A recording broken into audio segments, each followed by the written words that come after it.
Ay, Sarah. Yan, mag-nanay po yung dalawang yan.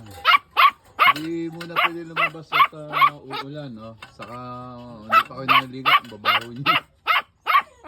Yan po ang aking mga babies. Kaya nakakulong at wala pa mga ligo.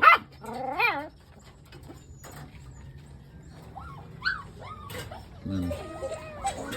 Ito si Punta ng kasaway na pusa. Gusto mo lumabas? Huwag maingay. Kobe! Pungkan? Di ka muna pwede lumabas, lalayas ka rin naman. Pagkilala ko sa inyo ng aking mga alaga. Ito naman si Kobe, ang pinaka-maingay na aso. Gusto, hindi mapakali. Ang ingay lagi. Sige, hi. Sige, Kobe. Opo. At ito naman si Saber. Hi, Saber. Opo. Say hi.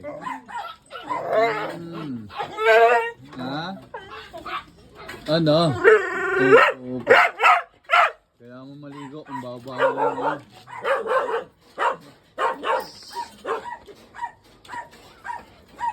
At ito sila. Hey! Kobe! Ito nga yung legendary si Fanny. Bali sa yung ng aming mga sitsa dito. Hey! Manahimik mo na kaya? Yan. Tigil! Yan. Hi, Fanny. Fanny. Ayan.